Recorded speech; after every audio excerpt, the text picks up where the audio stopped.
ওনার যদি এই দেশের নাগরিক না হয় তাহলে এই দেশে আর কারো নাগরিক হওয়ার সুযোগ নেই। অনেক মিথ্যা মামলা দিয়ে ওনাকে জেলে রাখার পরও উনি দেশ ত্যাগ করেননি এবং এই দেশে ছিলেন। উনি একজন আপসহীন নেত্রী। এই আপসহীন নেত্রীর দুঃসময়ে আমি জানি আমাদেরকে এখানে ঢুকতে দেওয়া হবে না, আমাদের দলের নির্দেশনা আছে সেখানে যেতে দেওয়া হবে না, নিষেধ করা হয়েছে এখানে আসার জন্য। তারপরেও আমাদের মনকে শান্তি দেওয়ার জন্য আমরা এখানে এসেছি।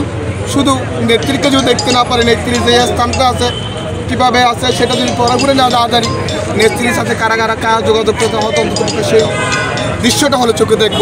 পদ্মা সেতু, মেট্রো রেল এবং এলিভেটেড এক্সপ্রেসওয়ে নির্মাণের গর্বিত অংশীদার বসুন্ধরা সিমেন্ট। মনটাকে একটু শান্তি দেব সেই আশা ব্যক্ত করে আমি এখানে এসেছি। আমার নেত্রীর দীর্ঘায়ু কামনা করি, যাতে এই দেশের ক্রান্তি লগ্নে উনি আবার এই দেশের জনগণের সেবায় এই গণতন্ত্রকে পুনরুদ্ধার করে এই দেশের সেবা করতে পারে। এই দেশের 28 কোটি মানুষ ওনার পক্ষে প্রত্যাশা নিয়ে অধিক আগ্রহ নিয়ে ওনার জন্য বিভিন্ন মসজিদে, মাদ্রাসায় এবং হিন্দু, বৌদ্ধ, খ্রিস্টান তাদের ধর্ম উপাসনালয়ে নিজ নিজ দায়িত্বে দোয়া করতেছে। আমিও দোয়া করি এবং আমার পরিবারও দোয়া করে। আমিও গতকালকে আমাদের এলাকায় আমিও একটু দোয়া মাহফিল করেছি।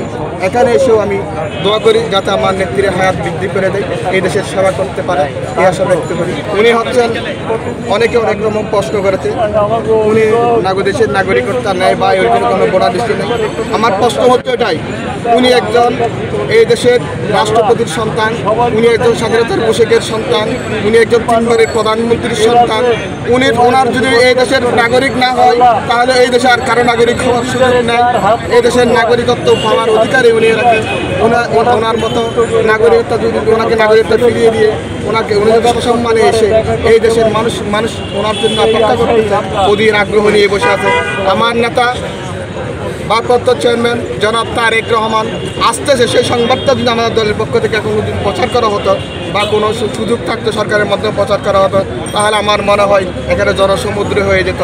এখন মানুষকে এখানে ঠাঁই দেওয়ার কোনো সুযোগ থাকতো।